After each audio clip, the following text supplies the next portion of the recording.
सामा खेले गईल गोदना भैया आंगना हो। एगो धन भोजो देली लुलु आई छोड़हु।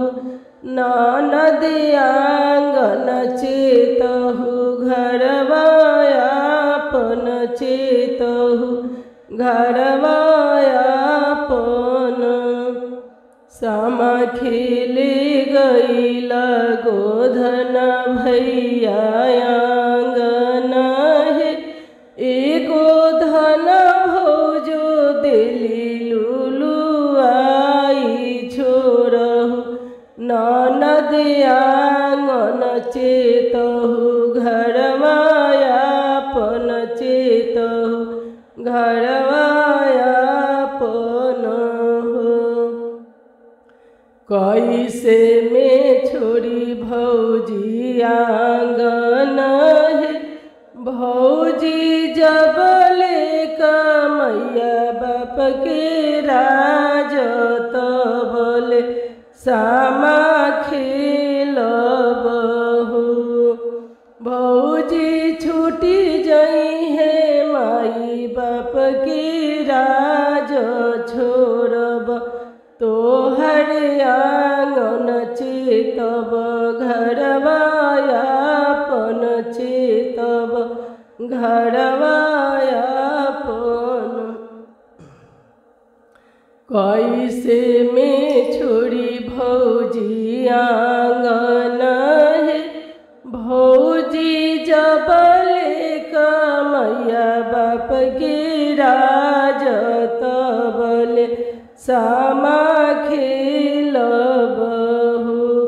भौजी छूटी जई है मैया बाप के राज छोड़ब। तोहरो आंगन चेतब घरवा आपन चेतब घरवा आपन। सामा खेले गईनी सभे भैया आंगन है।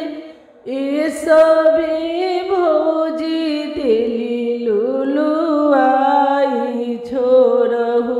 ननद आंगन चेतहु घरवा आपन चेतहु घरवा आपन।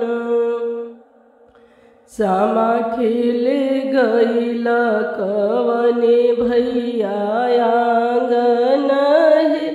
ए कवने भैया भाभी देली लुलु आई छोड़हु। ननद आंगन चेतहु घरवा आपन चेतहु घरवा आपन। कैसे में छोड़ी भैया आंगन है।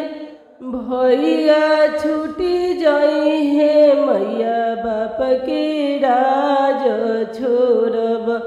तोहरो आंगन चेतब घरवा आपन। कैसे में छोड़ी भौजी आंगन है। भौजी छबले कमैया बाप के राज तबले सामा खेलब हो। भौजी छूटी जई है मैया बाप के राज छोड़ब। तोहर आंगन चेतब घरवा आपन चेतब घरवा